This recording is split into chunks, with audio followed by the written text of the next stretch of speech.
Good evening, everyone. Geshe-la, we would like to wish you happy birthday, happy designated birthday. We love you so much. We're so grateful you're here. Happy designated birthday. Thank you. Thank you.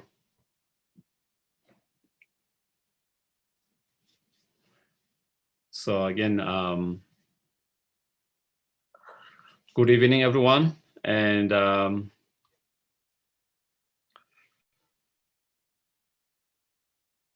maybe we can start with the refuge and bodhicitta prayer. And while we recite that, trying to cultivate a good intention, motivations of the bodhicitta for being here together. Okay. Sangye chodang soge chodang changju badu dani dagi jinso gepe sonang yola penche sangye choba sangye chodang soge chodang changju badu dani dagi jinso gepe sonang yola penche sangye choba sangye chodang soge chodang changju badu dagi jinso gepe sonang yola penche sangye choba.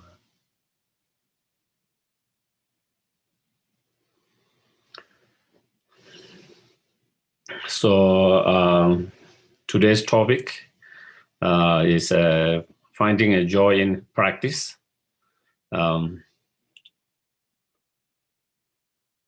Sounds interesting. I think maybe I would like that myself.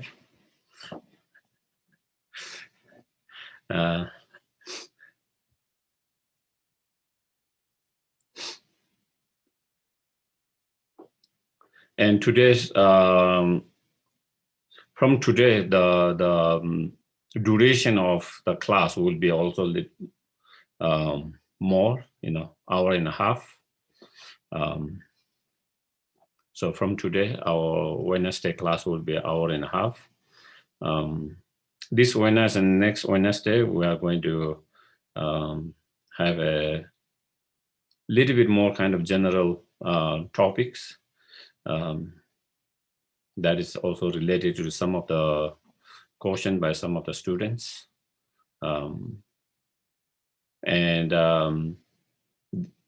After that, then we will continue the middle stages of the path that where we have left before, and we are on in terms of on the emptiness part. And even within that, I think we have gone most of kind of a little more difficult point where they have, argument between different school of thoughts, back and forth, negations of some of the thoughts, and establishing one thought. So we have, but the one we will be continuing will be more actually more practical in terms of the practice itself, meditation. So I think it will be interesting and I think more beneficial for many of the students. So let's talk about today's topic. And I'm going to go to certain points that could be helpful and beneficial in finding a joy in our practice. Some of the point might be useful and helpful for certain individual to find joy in their practice. And some of the point, I don't know whether you will find helpful, beneficial to yourself or not, because we all are different individuals and with a different mindset, and so something that is helpful for someone might not be always helpful for another one. Someone which is suitable for someone effective for someone might not always be effective and suitable for someone else. And so therefore, I'm going to go through some of the points that I personally find helpful and beneficial in finding joy in my practice. And so I'm going to go through some of those points, and hopefully you will find some of those points that can also be meaningful and helpful to yourself as well. So to find a joy and enthusiasm in your practice is very important.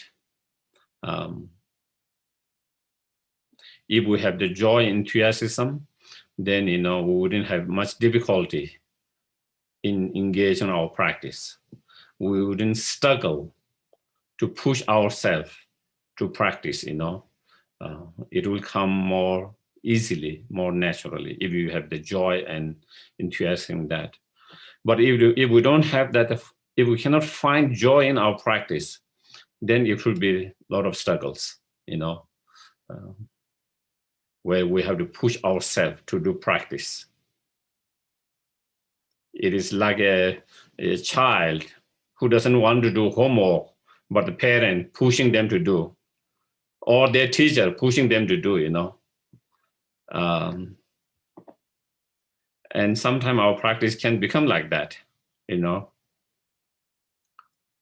And the reason why it becomes such a struggle is because we are unable to find joy and enthusiasm in the practice. That is the thing, So then the practice does not feel like a burden. Sometimes the practice can become burden and become stressful. We already have too many things that make our life stressful and feel like burden with so many responsibility and so forth. And then practice come, and then it feel like that one more things are added to make your life more stressful, more burden. And then it doesn't serve the purpose so much, and so therefore, I think it is so important to find a way to make our practice, whatever form of practice we might be engaging, we all might have different practices. We all might be emphasizing different practices. It doesn't matter what practice, whether you are doing a simple meditation, whether you are doing a placement meditation, mindfulness meditation, analytical meditations, whether you are doing visualizations, practice related with Vajrayana, whatever, it doesn't matter. But whatever practice that we engage into, whatever practice that we, how to find the joy and interest in that practice, that is crucial and important.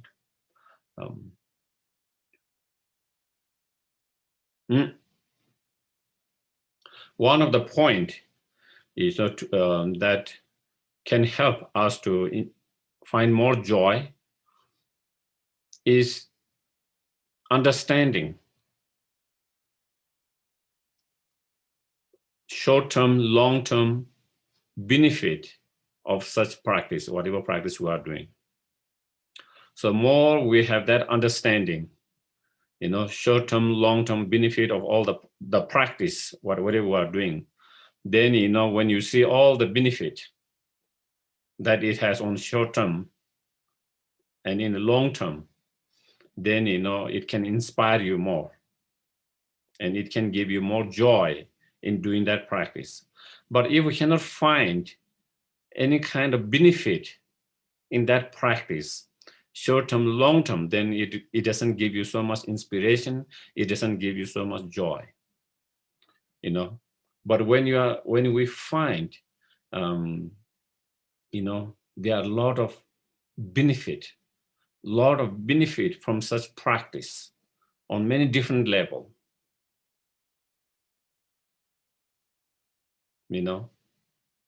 then, we will be more kind of, is like the carrot, carrot and a stick, a lot of time we feel like we need, our practice is, we do practice because of the stick, almost like that, instead of feeling that we need to practice because of the carrot, So when you see all this benefit, then it is like, you have more joy in that. You have more joy in that, it's come more easily. The practice come more easily and more naturally. So therefore, when we are trying to do practice, it is good to find out, study, learn more about what are the different benefit of that practice, short-term, long-term, and even within the short-term, many different levels, even long-term, different levels. So the more we find out, the more we are aware, the more it will be inspiring, encouraging, and more easy, or maybe find more joy in doing that practice. So that is one, thing that we can understand and know, and then that can be helpful in doing that. Another helpful thing is that while we do the practice, we shouldn't have too much unrealistic expectations or too high expectation in relation to our practice. It's important not to have too high expectations, and especially unrealistic expectation. A lot of time we tend to have such a, high expectation with our practice, with ourselves, and not a high expectation, a lot of time, unrealistic expectations. And when we have that kind of, too much high, then, it doesn't help us to enjoy the practice. Then, you will be driven kind of like to achieve that goal all the time, instead of enjoying the process. It's like, I'm going to go to some places, and so instead of enjoying while you are driving, on the way, the process itself, enjoy whatever, your mind is too occupied when I'm going to reach there. Do you get it? Your mind is too occupied wanting to reach your destinations, and therefore you don't enjoy the process itself. And there is no joy in the process itself. And a lot of time our practice become like that we don't enjoy so much the process, the practice itself, because we are driven by such a, to achieve that goal, that destinations. And our minds are too occupied with just that one. If we just start enjoying the process, the practice itself, it will naturally lead to the destination. It will naturally lead to the goal itself. We don't have to think so much about itself. It will just lead naturally to there. So your mind doesn't become too occupied with that. A lot of time we don't enjoy because our mind is too kind of occupied in that kind of way of thinking.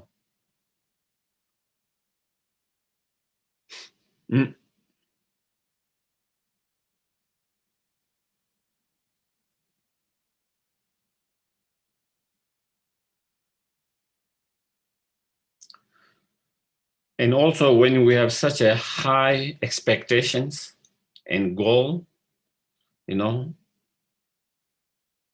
we can easily get disappointed, discouraged, when we are unable to achieve them quickly, easily, so we can be easily discouraged, easily give up.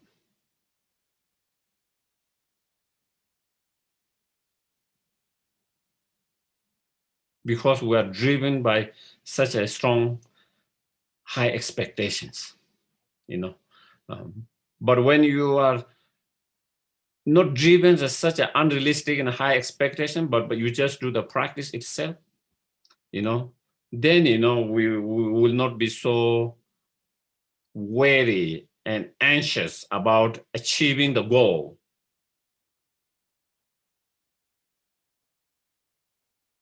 And then we started to enjoy the practice more.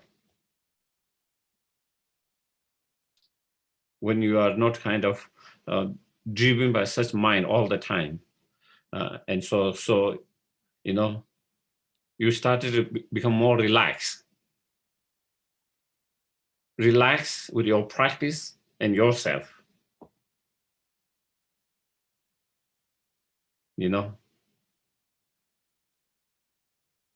And you don't push yourself over the limit or be too harsh on yourself.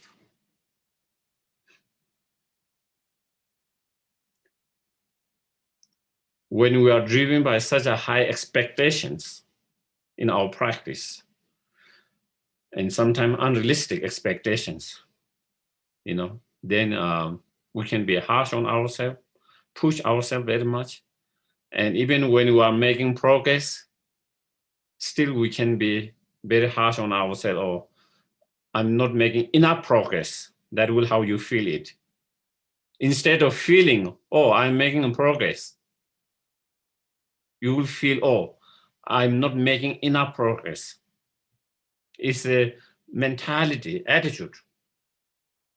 The moment you feel I'm not making enough progress, it already feel you're unhappy.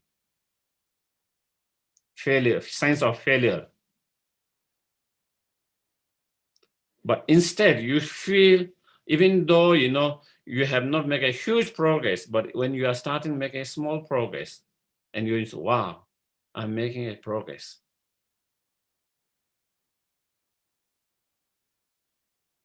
That gives you joy. That gives you enthusiasm. And so that is another point,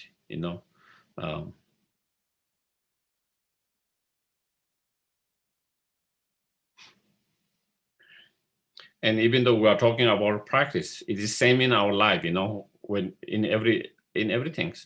When you are driven by too much high expectation, unrealistic expectation, driven by to achieve goal, all of that, when our mind get too occupied by that, then we started to lose the joyfulness in our life. And definitely in our practice, sometimes it can be that kind of attitude, mental attitude also can come in our practice, and thereby we don't enjoy as much as we should be enjoying. And when we don't enjoy our practice so much, then we are not inspired to do so much practice. It becomes struggle. And therefore we are unable to make much progress.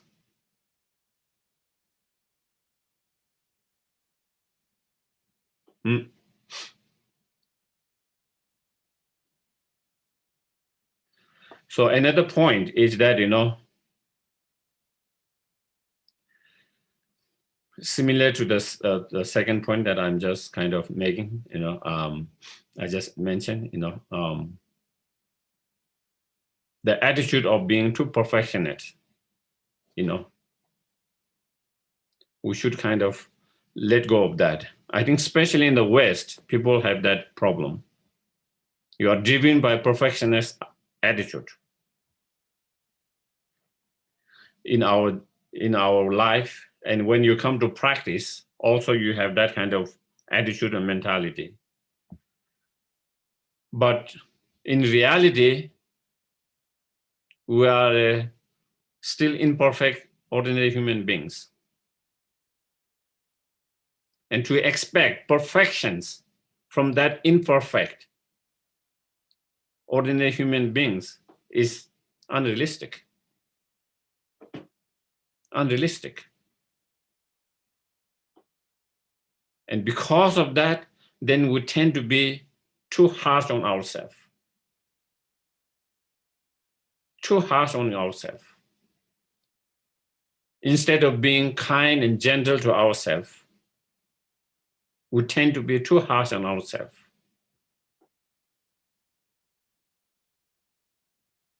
And so, because we are ordinary beings, as a samsaric, ordinary, imperfection beings, even we try our best, we are going to make mistake. We are going to make mistake. Even in our practice, also in our life, that is the realistic nature or reality of ordinary sentient beings. Imperfection, because we have a lot of afflictive emotions, ignorance, and many other afflictive emotions. And so therefore, to expect to be perfect. And because of that, then when you are not perfect, then we tend to be too harsh. And because of that, then, again, we are unable to be gentle and kind, and therefore we are unable to be peace with ourselves. And when you are unable to be peace with ourselves, we cannot find the joy. We cannot find the joy. We cannot find joy in our life. We cannot find joy in our practice. I'm a bad Buddhist. Oh, I'm a bad practitioner. I'm such a horrible practitioner. I'm hopeless practitioner.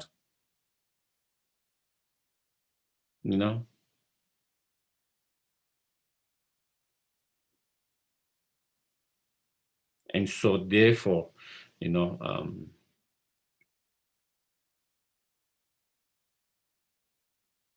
our mind should be more realistic and not project more than what we are and to ourselves and to others, as being a perfect,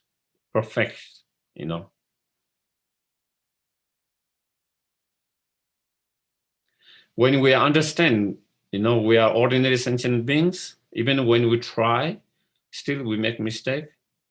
And because we're imperfect, still sometimes, then we tend to be kind on ourselves, gentle, and we tend to be kind and gentle to others who make mistake as well. Because we understand they are also trying their best, even though they are not perfect. And because they are ordinary beings, ordinary sentient beings with the afflictive emotions, not because they want to have afflictive emotions, but that's who we are at this point.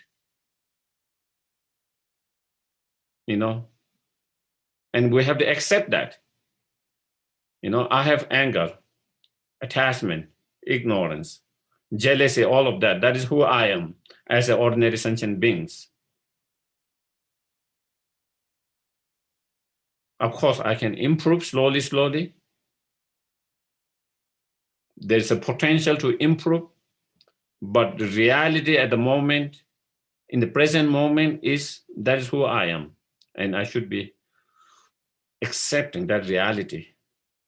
And with understanding and accepting that reality, then we should be more kind, compassion, gentle to ourselves. And we apply that same to others when someone makes a mistake. In that way, then we can be more gentle, kind to ourselves, others, and find more peace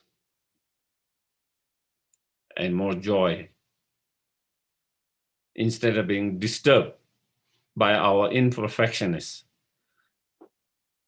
because we are imperfect, or being disturbed because someone is imperfect.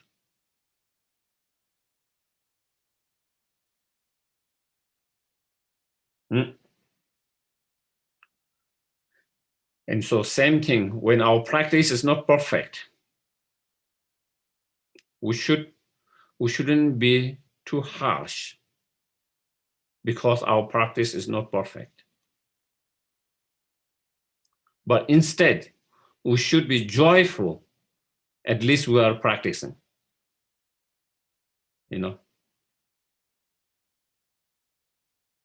It's like you see a child, okay?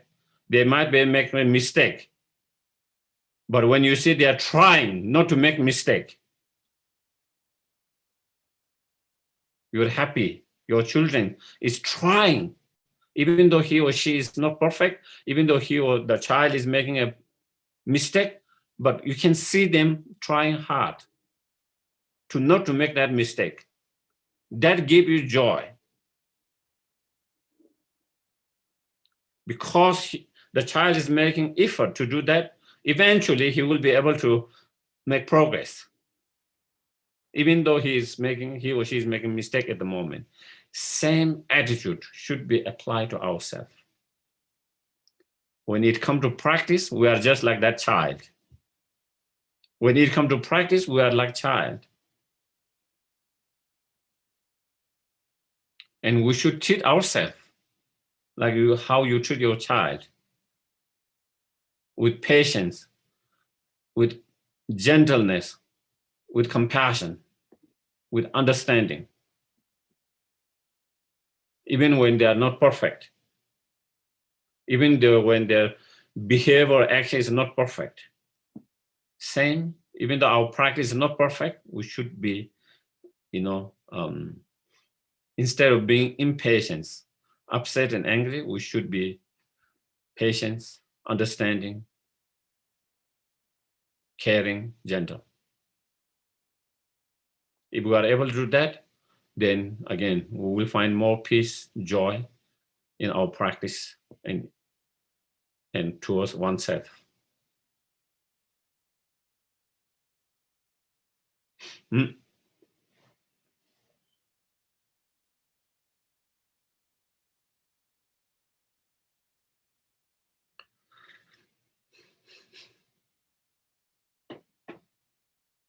Sometimes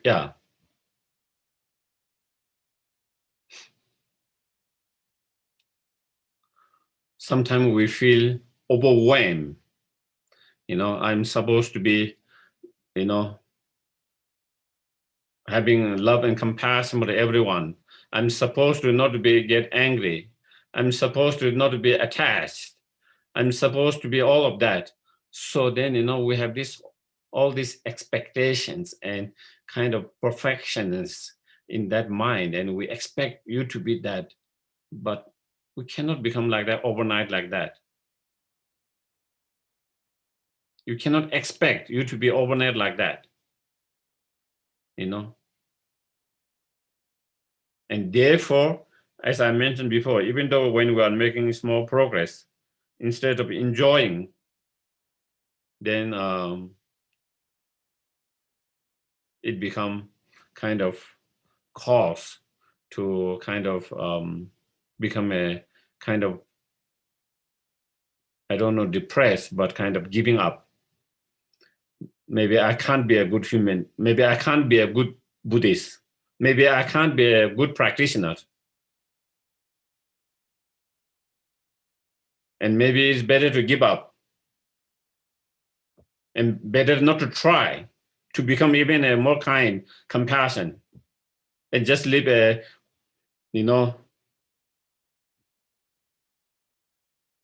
less compassionate as maybe before, more selfish, Maybe we might start to think, oh, it's better to be more selfish because I try to be kind, compassion, but I can't be. Do you get it? Because we expect ourselves to be exactly as it is described in the teachings.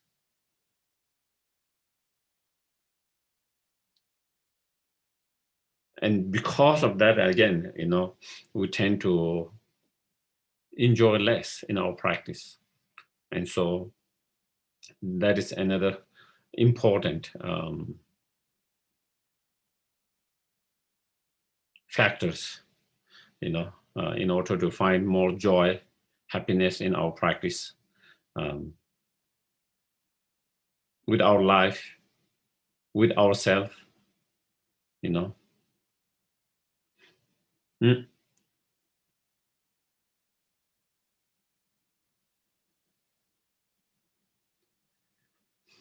So another thing is to have inspirations towards our practice, to develop inspiration. If you have inspirations, then it is easy to practice and have the. If we don't have the inspiration, then again, it will be more challenging, more difficult. But if we can find the inspirations in our practice, then it become more easier, and we can find more joy in our practice. And in order to have inspirations or aspirations as well, aspirations, then again, we need to kind of understand, as I met at the very beginning, the point, understanding all the short-term, long-term benefit of the practice. And not focusing too much on the short-term benefit, but focusing long-term benefit. Sometimes if we focus too much on short-term benefit, then again, it can be kind of discouraging sometimes. But if we concentrate on long-term benefit, for example, through our practice meditation, there are short-term benefit, long-term benefit. Short-term benefit, our mind to be more calm, more peaceful, more kind, more compassionate, more understanding, more patience, many kind of more peaceful, many different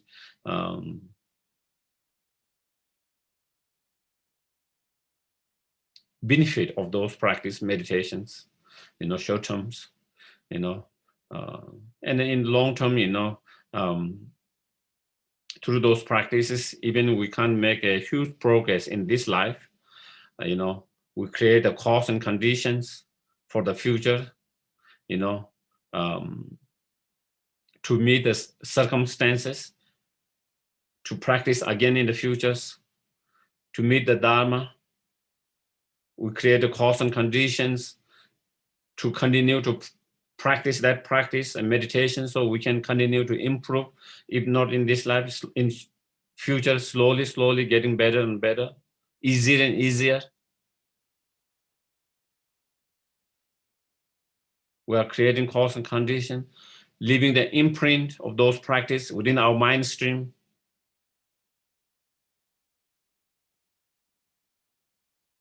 And by that, leading us closer and closer to enlightenment, So therefore, when we think that in a long term, then again, you will find more joy in your practice. Even you can't see immediate results at the moment. I have often shared some stories, or example. For example, my parent and many of similar like my parent, they don't think so much of the benefit of the practice in this life.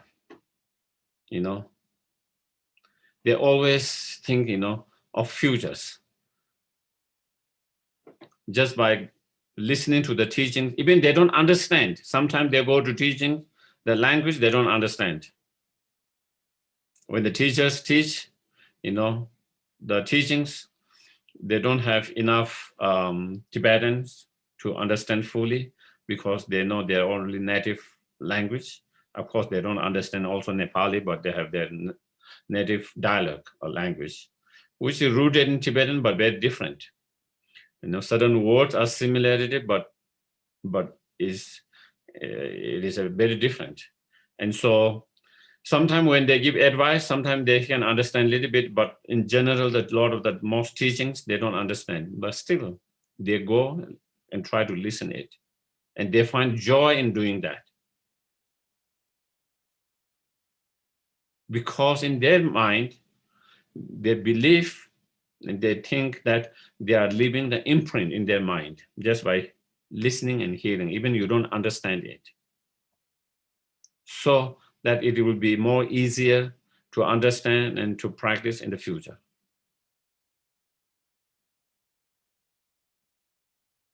You know, I find very fascinating and really nice, you know,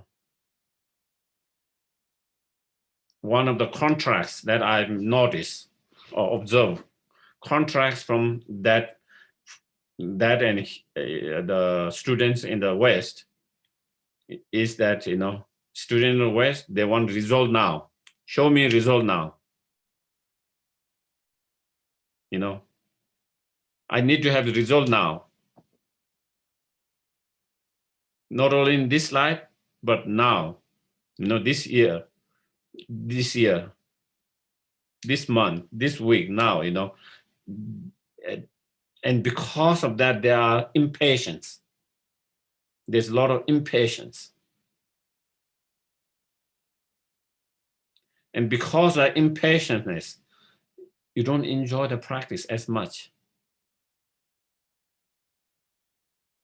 You started to have doubt instead of enjoying the practice. Or maybe this practice is not helpful, beneficial. I can't see any result now. I can't feel the benefit now, immediately now. So maybe it is useless. It's not a beneficial. Maybe this practice has no benefit.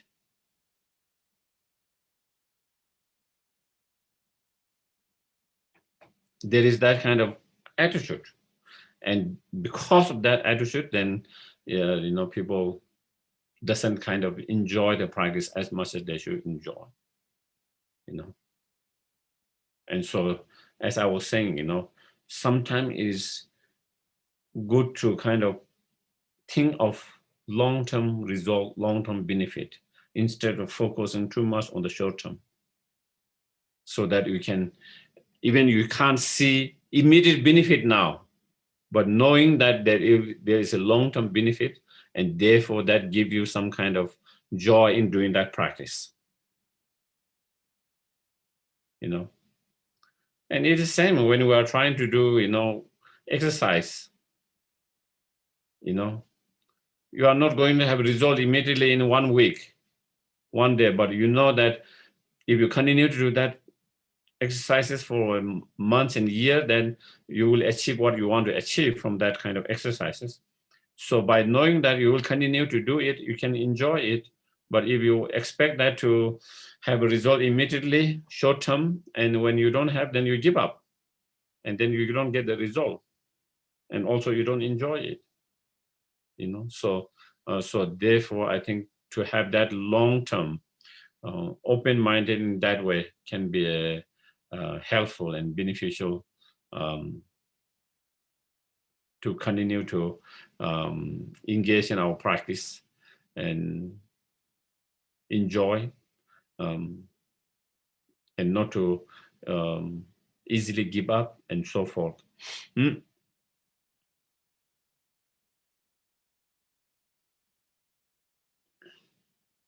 And another thing is, you know, another factors or things that can be helpful for our finding a more joy in our practice is having the self-confidence, you know, confidence in ourselves, confidence in the practice itself.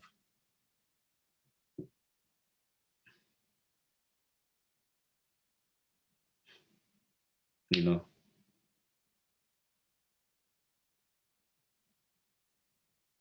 a lot of time, you know, people does not have confidence in the practice itself, or sometimes confidence in themselves, sometimes confidence in both the practice itself themselves. And when you don't have that confidence, then definitely you struggle. And when you start to struggle, you don't enjoy it. There's no joy in the practice because you are struggling. Your mind is struggling. Less struggle you have with yourself, less struggle with your practice, the more enjoy, the more joyfulness you find in the practice and yourself. You know,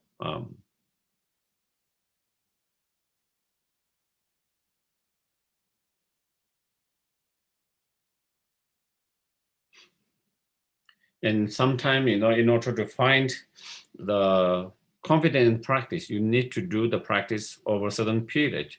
And then when you do it over a certain period, you started to feel the practice and the benefit of that little bit. You started to kind of test. You started to test the benefit of practice. And when you started to feel the test of the practice, you started to have more confidence in the practice itself and yourself.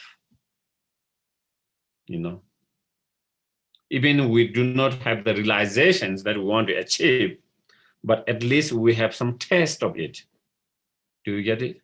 Is, you know, even though you want to have the whole cake, you didn't, even though you didn't give whole cake, someone give you a small piece of cake, you had it and you know how it tastes, what it is like.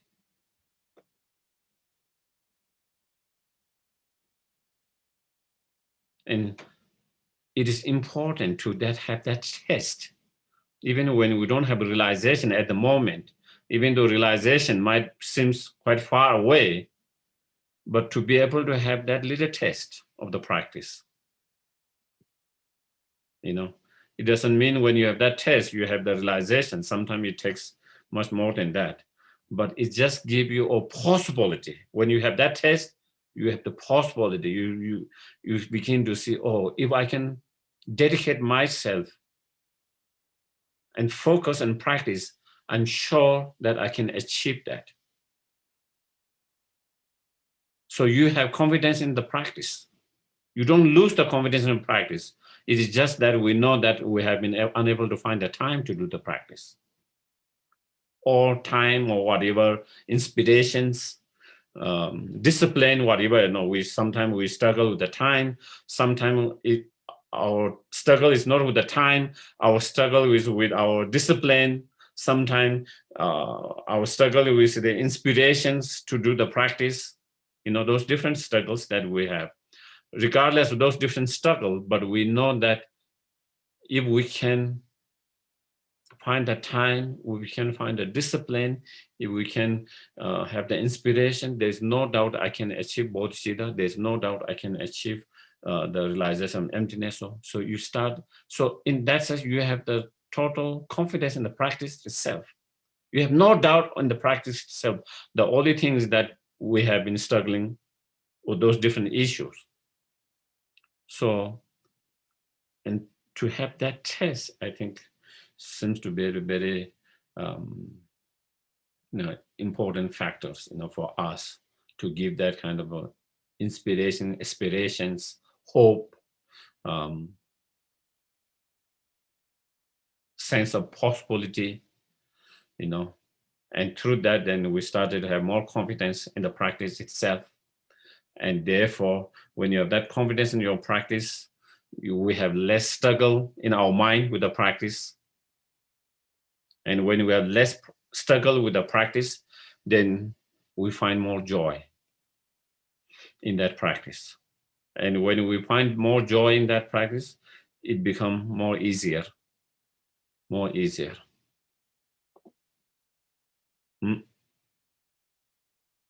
Require less pushing of ourselves,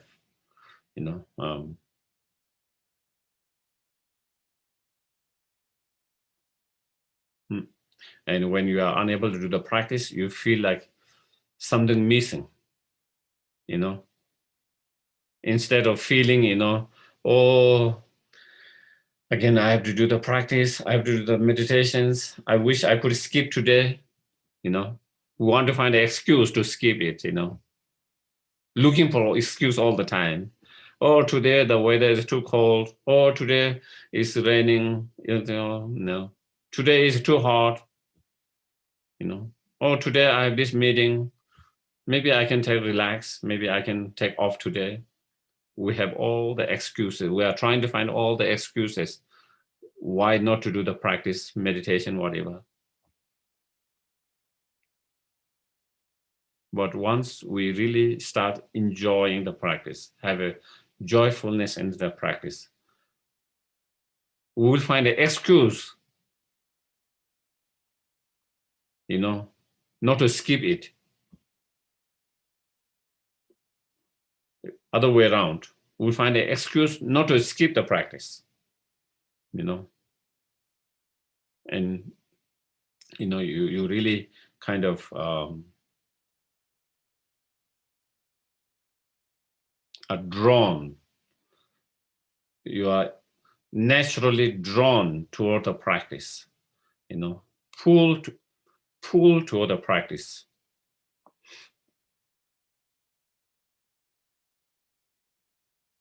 So that is one of the self-confidence in oneself and in practice, especially in the practice, seems to be very important factors in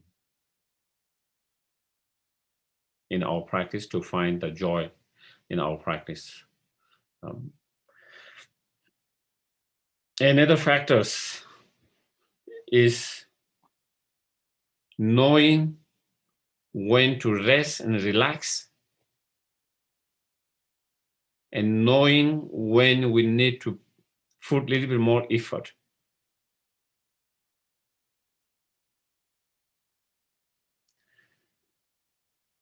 We tend to go to very extreme. Sometimes we push ourselves all the time, push, without being able, without ever balancing, without taking rest or realizations.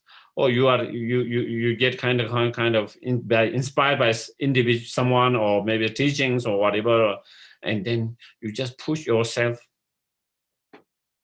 even when sometimes your body needs to relax, rest. Sometimes your mind needs rest, relax, and you don't do that. You push, and then one day you break down. One day you break down physically or emotionally or both. That is one of the problem. That is one of the problem. Especially, I think, again, that problem more likely in the West.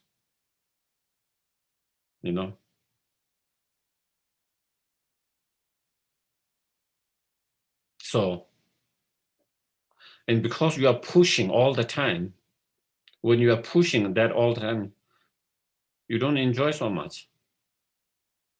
You don't enjoy so much. There's not much joy in the practice because you are pushing and pushing and pushing.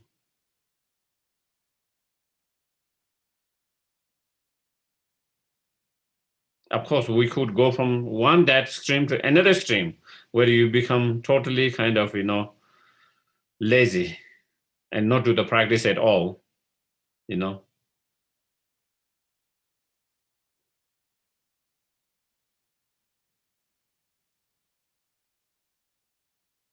So either we go one extreme, push too much, or then go other extreme, and then, we become too lazy. And then we have all excuse. When that laziness comes, then we have all excuse, not to do the practice.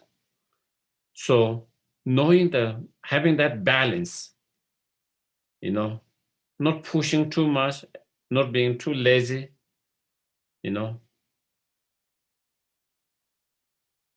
finding that balance, knowing when we need to push a little bit because we are becoming too lazy, then we need to kind of put more effort, push ourselves a little bit.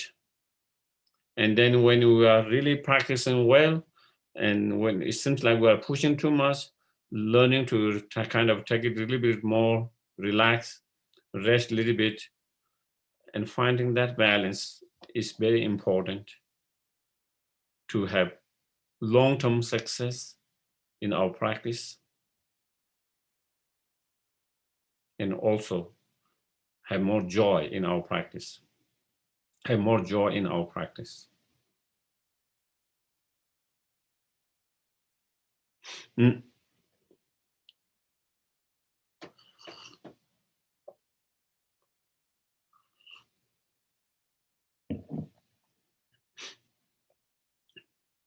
What we tend to do is sometimes when you enjoy the practice, okay, when you are enjoying the practice, we tend to overdo it. Do you get it? Because you enjoy it, it feels like, you know, you overdo it, and then after some time, you know, because you overdid it, so then physically maybe maybe your body didn't have enough rest, or maybe sometimes even mentally, emotionally, and then sometimes you kind of break down, and then you feel like kind of, you know, nauseous, even just by seeing the cushion of your meditation, or just hearing the practice. When someone says you have to practice and meditate, you have some kind of resistance, you know, resistant. You don't want to hear that. You don't want to see that cushions. It happens sometimes. It can happen to people. It happens, you know, because it's like a similar like burnout, you know. You give so much, and you didn't take care of yourself when you needed to take care of yourself physically, emotionally, when you needed to rest, when you needed to relax, take it easy. You just push, and you give, and then after some time you get burned out, and then the moment after you burn out, the moment you hear about that organization, that charity, whatever, you know, you have strong kind of blockage, resistance, you know. And I heard some people get even physically sick just by seeing the place. It can become so bad for certain individual just by seeing the place where they used to walk, where they get burned out and all this. Just by seeing the place, physically they get sick, you know. And that can also similarly happen to our practice as well. When you don't balance, and when you don't know how to kind of take it easy when you need to take it easy.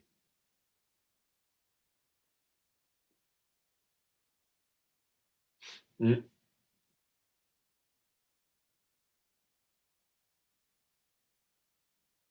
So, yeah,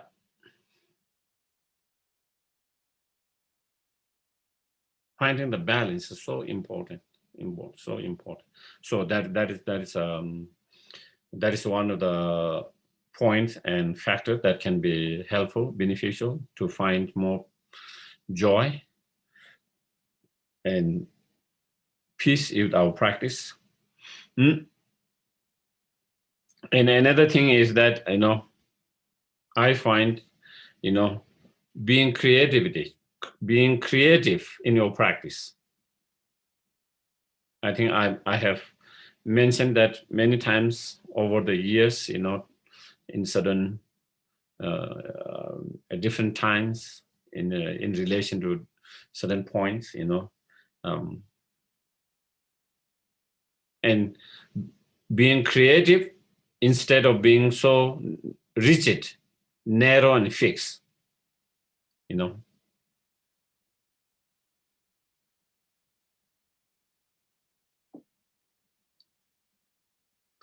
What I find a lot of students, when they learn the Dharma, sometimes they become very rigid in relation to practice, very rigid, very fixed. This is the only way, you know. They freak out when someone does slightly different because they think the other person who is doing is wrong, because your mind is so fixed, rigid, thinking this is the only way.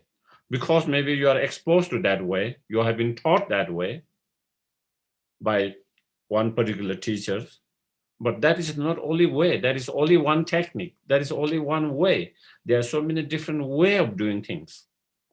There are so many different ways of practicing. There are so many different techniques. There are so many different tools.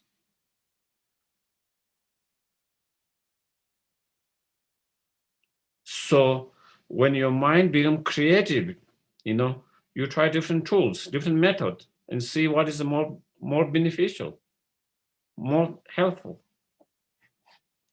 You try, see what is suitable to yourself, beneficial, and you try to apply that.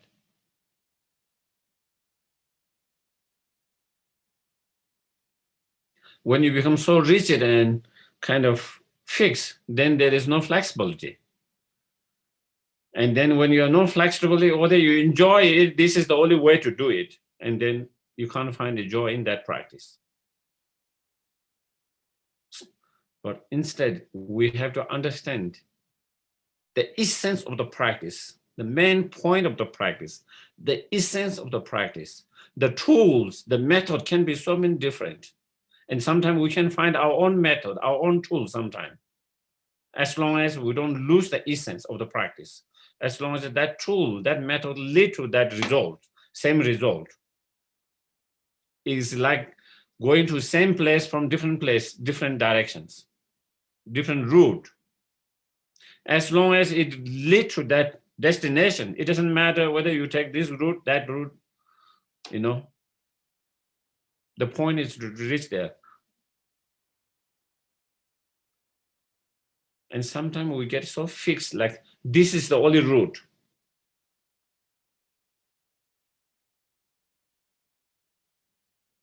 And but when your mind, I always say, not only we need to be creative with our kind of physically, when you are making, sculptures, whatever arts. I mean, we need creativity in everything, communications, and same in practice, to have that creativity in your practice. Sometimes certain method, certain practice, we struggles to connect with ourselves, to feel that. But then with our own creative mind, we change slightly. We can change slightly and then it just click. And then your mind is okay and no struggles. And it suits your mind. You have no more struggle with the struggle that you were having before. And you didn't really change the essence of the practice, but you change with your own creative mind, you change the tools or methods very slightly, a little bit slightly. And that can be the case,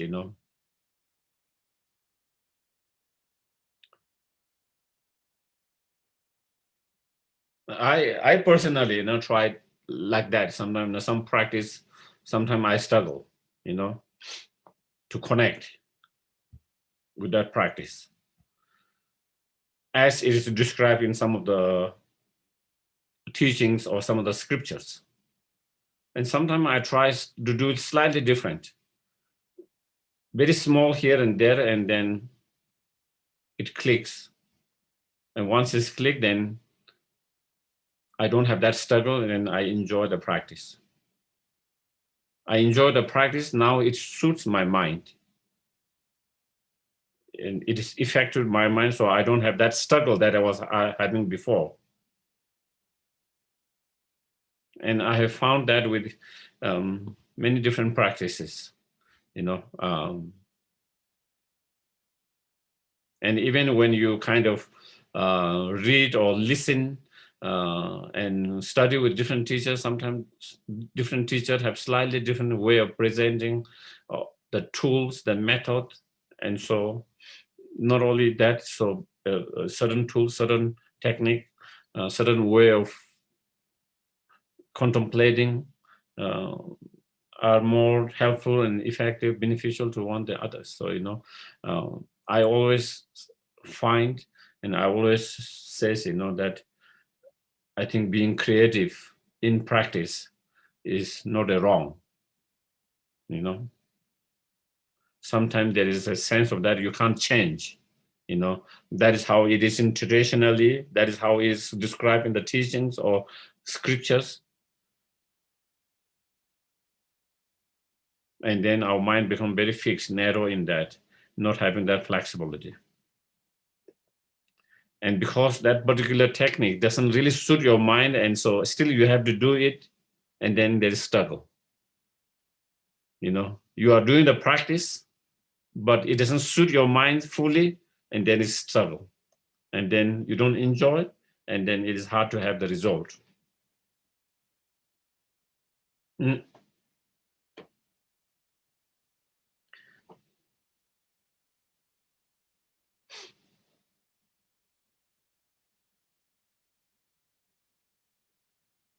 Yeah, sometimes very small things,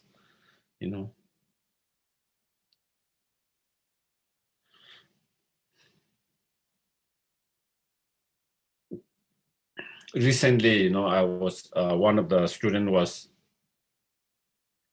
talking or having his cautions or discussions where he is finding difficult in struggle with the complex visualizations. I think he had been attending some of the meditations, some practice, and all these complex visualizations, he was having struggles and difficulties. As much as he connect with many of the teachings, core teachings, and the practice, but he's struggling with that. And because of that struggle, he's starting to have some kind of struggle with the whole practice, whole teaching itself.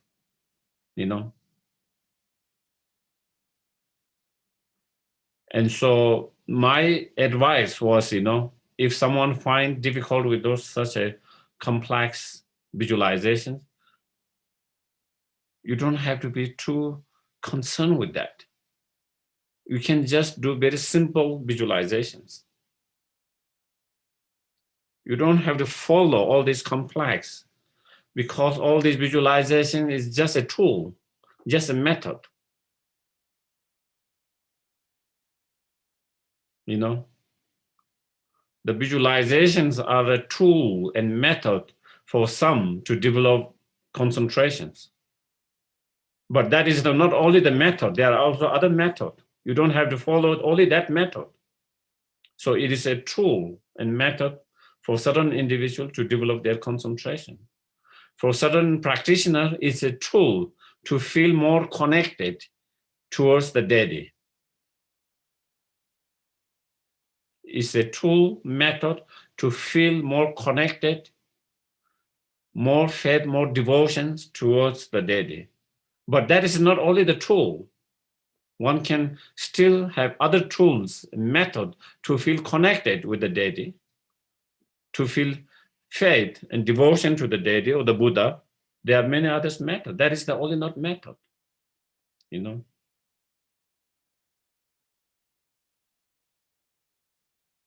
And so I told him, just do simple, and even simple visualization is difficult because, some people visualize it very easy. For some people, visualizing very difficult. That's who we are, Different people have different, they are better in some area and they are more weak in certain area. And then other persons have more strong in certain areas more. So it is nothing wrong with that, For some people, visualizing easy. For some people, visualizing is difficult. And so I thought, do very simple, even that simple visualizer difficult, just try to feel the presence of that enlightened being. That is the main thing. Feel the presence of that deity, the enlightened being in front of you. And if you can feel that, then that is good enough in the practice that. And he was very relieved to hear that, because he said he has been taken very literally. Either you do the whole complex visualization or you can't do it. And that is how our mind can become very rigid in a certain way, that this is the only way. Do you get it? And if you don't do it this way, then you can't do the practice. Or the practice cannot become benefit or helpful. Now, this is just one example. And in our conversations, as we were having a discussion on this particular issue, that I was so, and I was telling, I notice personally, I notice my observations, with a lot of students. Here, I don't know why, but sometimes they take things too literally. Too literally. And because they take everything too literally, I think their mind become too fixed, rigid.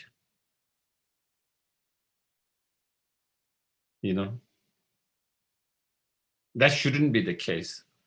I mean, Dharma, as Buddha himself said, you explore, you investigate, analyze, see whether that is suitable and beneficial, helpful to you or not, and according to that. But sometimes I feel, I don't know why people take too literally. Even with teachers, sometimes they might be asked their advice, their instructions, their opinions, and of course, teachers, when they are being asked, they might give their advice, they might give their suggestion, they might give their opinion, but that is just one opinion, suggestion, advice. You can take it or not take it. But sometimes people take too literally. My teacher said this, and that should be the only way. There's no flexibility for others. That's how my teacher says, that's how my teacher does. So, that's it. I find quite strange where that kind of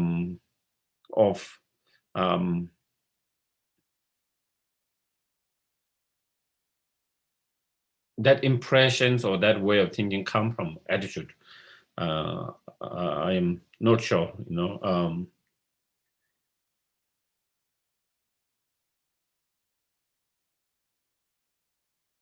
I personally find that a little bit conflict with the very root of the Buddha's teachings and everything study we do. First of all, the Buddha said, don't take my word because I said so, but explore, investigate, analyze only when you find, only when it can withstand that kind of analysis, that kind of exploration, that, then you can take it. So you can't take it. You can't take everything what I said. You don't have to take, and you shouldn't take everything I said literally. Then over the years, the Indian scholars, philosophers, pandit, masters, they have written so many commentaries. And in those commentaries, they are exploring which of the Buddha's teachings can be taken literally and which are the Buddha's teachings which cannot be literally taken, but which could be interpreted. Because certain teachings were given to certain circumstances, in certain individual, in certain circumstances that cannot be generalized for everyone. Do you get it? Advice, a teaching that is given to one particular individual in that particular instant, in that particular, that you can't take it that for generalized for everyone. And so there are so many teachings like that in sutras, and so they had to be interpreted, and and so all these Indian pandit are, Nagarjuna, Asanka, Shantidev, all of them, they are kind of investigating the Buddha's own teachings, sutras, and and giving an interpretation for many of those teachings. And so that is how it came, and that is how we study. And then, but when we come to our teacher, then we take it literally. That is the only way. There's no possibility of investigating, analyzing whether it can be taken literally or whether it cannot be taken literally. I find contradictions. I personally find contradictions in that. You know, a Buddha who is universally among the Buddhists accepted as a Buddha without any doubt among the Buddhists, his speech or advice or instruction and teaching are investigated. And now our teachers who are not universally accepted as Buddha by all the Buddhists and cannot investigate your teachers, I think that's totally contradictions.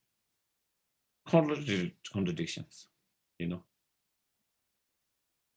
Again, I don't know, you know, I might be saying too many things and off the subject, and I might get trouble in that for saying that, you know.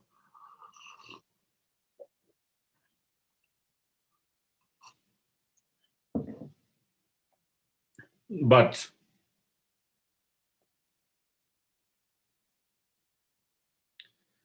I guess maybe because that's how we're trained when we study, debate, investigating, analysis. And so therefore my mind is always, you know, analyzing, investigating. And so that is how come, you know, I have to see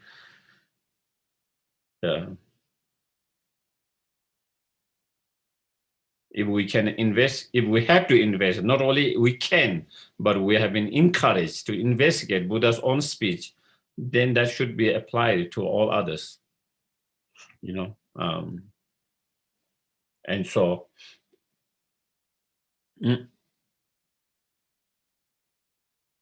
yeah, so that, because it came to that kind of, we are talking about the discussions about the flexibility and not being rigid and too narrow-minded, you know, rigid. I think that was where it came. When you become that is what I'm saying, when you become too rigid, then there is no space for being flexibility. And when there's no space for flexibility, then you struggle with a lot of the teachings and practice. And when you struggle, then you have less joy in that practice, you know.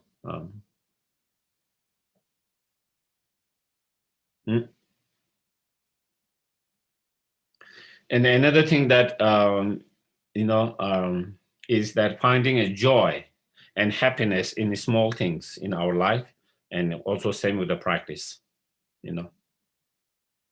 Learning and training our mind to find joy and happiness in even small things, simple things. If we learn to do that, then we will find joy and happiness in our life, because there are so many small things that we can be happy about.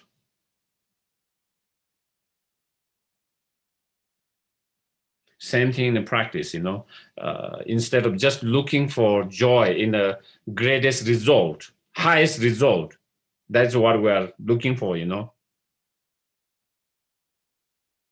I already mentioned with the high expectation, unrealistic expectation before. So similar, like, you know, we always find joy if we can make a huge progress, big jump in our practice, realization. If we don't, then we cannot find joy and happiness. Instead, we should learn to find joy and happiness in very small, you know, as I mentioned before, if we can, in that practice, if we started to feel, you know, more peace, more calm, we should rejoice, find joy in that, happiness in that. If we see small transformations, small changes, positive changes, we should rejoice, feel good about it, find a happiness in that, joy in that. Even we cannot, sometimes even we cannot, see the changes, the transformation immediately, but also learning to find joy, happiness, just being able to do the practice. I'm so happy that I'm able to practice. Just that, finding joy in just being able to practice. Not everyone is able to practice, regardless of how successful your practice is, but just even to practice, finding joy in that, finding joy in that we have access to such practice. We have access to such practice, Dharma. Not everyone has such access to Dharma and such practices. Finding joy in just having the access to that. Finding joy in having met the practice, Dharma. And so trying to find joy and happiness in all these small things, instead of trying to look for, kind of big result, immediately kind of becoming a bodhisattva immediately, or trying to see immediately all delusion are gone. Immediately all the negative karma are gone. Immediately kind of become fully enlightened, all of that, instead of trying to find joy and happiness in such, high result or realizations. We try to learn to find happiness, joy in small every part of our practice. And again, when we are able to do that, then definitely we will find more joy in our practice, whether it is able to bring immediate transformation or not, whether it's able to bring immediate result or not, but we will find more joy in that practice. And another point, or that I wanted to make is to enjoy our practice. I feel continuity is very important factors, the practice. Having certain level of discipline and then thereby having the continuity of the practice is very important. And I think I repeat that very often about that continuity. Regardless how our practice, someday our practice is good, someday our practice is not so good. Some days we are able to concentrate better, some days we are unable to concentrate better. Someday our visualization is good, someday our visualization is not good. Some days our meditation practice move us, some days it doesn't move at all, just like dry, nothing moves. So that is part of our practice. That's part of our progress. That is part of the process. That is part of our being on the path, But regardless, whatever result, however we feel with our practice, continue to do the practice. No matter where you are, no matter how busy, no matter, of course, when you have more time, we can spend more time to practice. When we have less time, we can do the practice more short, more simplify it. You can condense some of those practice, but basically you continue every day. Even when you're flying and even when you are, like your schedule is all kind of mixed and everywhere, but not giving up the practice. You continue to do practice, even you can't do well, even you can't do detailed, extensive, but still you continue to do practice. And that time continuity is important to find, because if we don't have continuity, then one day you miss, and then second day you miss, and then slowly we have excuse, maybe, and then slowly your practice become more and more distant.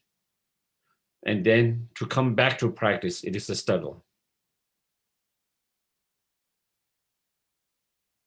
I mean, that is what we find with everything, isn't it? Not only just a Dharma practice. I mean, if someone is doing some kind of, exercise or dieting, They give 1 day excuse, 2 day excuse, and then days go, week goes, months go, and it's hard to come back. And same with our practice. So I think, and so if we do that practice, then again, going back to the practice the next day become more easier, and then you can find more joy when it become more easier. You find less joy when it become more struggle and more difficult, And I personally feel that continuity can be helpful to have that kind of more joy in your practice, regardless of your practice is going well or not in that day or not, So I think these are some of the kind of the point I wanted to kind of bring up. That can be some of the points, some of the factors that can be helpful, beneficial in our practice to enjoy more and to have more joy in that. I don't know, you have to see whether any of those points, whether any of those factors can be helpful to you to have more joy in your practice or not. So again, you have to try and you have to find out yourself. And among some of those points, some of factors which are more beneficial, helpful in terms of yourself, which are not helpful, not beneficial, to find more joy. So you have to figure out yourself by applying, by trying, and then whatever you find more effective, useful, beneficial to yourself, you try to apply that and try to improve your practice to become more joyful and to find more joyful in your practice. So with that, I think I can take a couple of questions if there's any questions. If anyone has any comments, questions, please feel free to do that. So there is one question. Geshe-la, do you think when students take their teachers' way as the only way, could it be a misunderstanding of Guru devotions? Yes, I think so. I do feel that. Different teachers have different presentations, different way of presenting. Some teacher might think, some teacher might say, you have to take your gurus or teachers' words literally and do whatever they say. But my way of understanding not that. So, and I'm not just making up. In terms of scriptural authentic, there is a scriptural authentic, and also using my own reasoning mind, there is contradictions in my reasoning mind, as I mentioned before, it goes against the very Buddha's own words of that.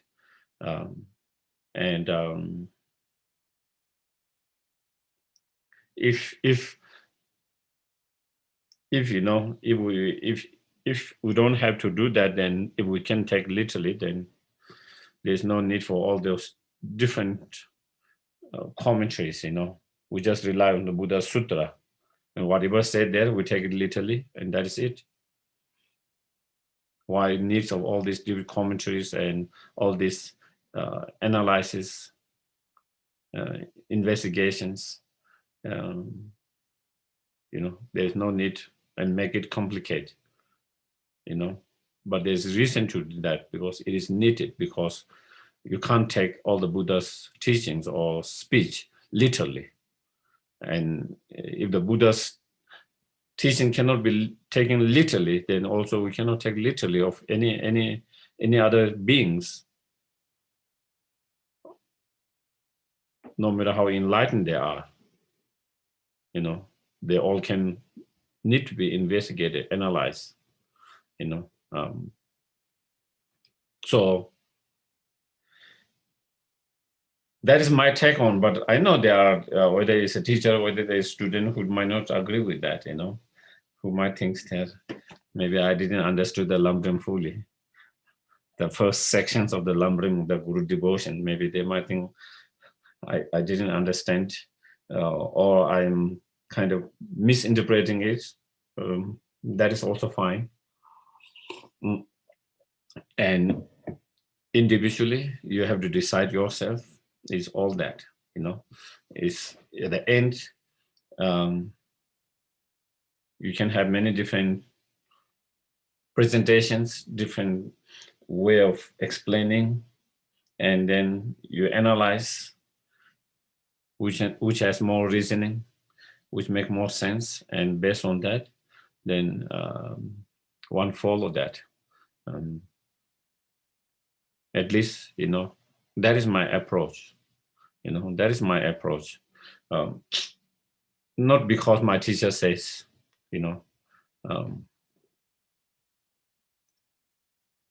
maybe, I don't know, maybe I might be being maybe too arrogant, I might be being too arrogant, but my approach is not because my teacher says so. Even if I say my teacher says so, I will be in big trouble. One of my teachers might say different, and one of my teachers might say different. So my mind will be split. Whom do I listen to? So it's obvious I have to use my reasoning and my wisdom, because I cannot follow them, both of them, because they say differently. One told me to go to the south, and one told me to go to the north. So should I go to south or should I go to north? Both of them my teachers. Should I take both of them literally? So then I don't have two bodies to go both ways. Either I have to split my body and see whether one body goes south or north and one body go in the south or north. I don't have that ability.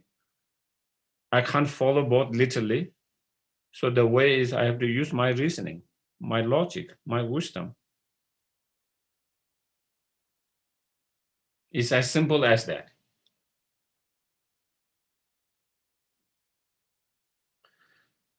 But of course, for us to be able to use our own wisdom, our own reasoning, logics, and all of that to investigate, of course, we also need to study enough to be able to make that kind of analyzing investigations, And that is why study comes important, because if we have studied enough, then we can have many resources from sutras, from the commentary, from the different teachers, and to be able to make that kind of investigation, analyzing, and to be able to follow. Otherwise, if we don't have those tools to rely on, then of course, just by our mind, without those tools, without that help, we will not be able to make the right kind of investigation, analyzing, right conclusions, Yeah. So any other questions, comments?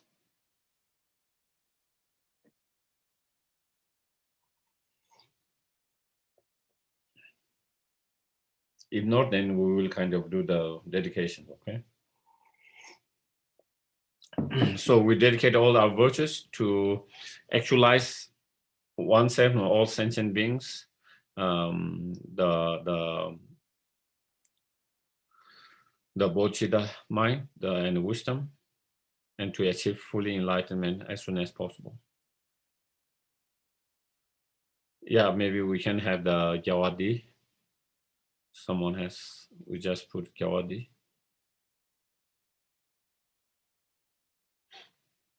So either you can do in English or you can follow me in Tibetan.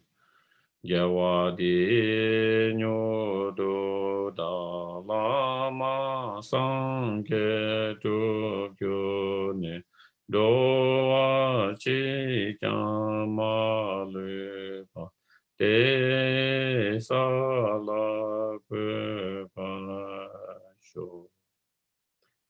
Then Bodhicitta. Changjo sen cho rinpo che ma ke pa nang ke hyu che ke wa nyam pa me pa yang kong le kong do pe wa sho. Then long lap. Tu zu chang xin chang gun jia wei den zin zhong bei wei kun so to bo zi qiu song ku wei le mo tu tu ba da so du jie gun du xiao ten xiao.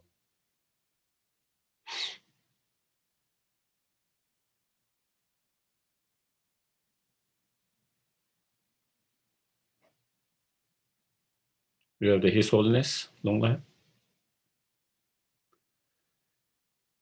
The wish granting, wish fulfilling jewel, source of every single benefit and happiness in this world, to the incomparable kind in Zenjato, I beseech, may all your holy wishes be spontaneously fulfilled.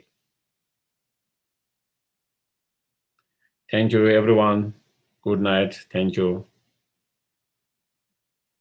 Thank you. Thank you. Good night. Thank you, Geshe-la.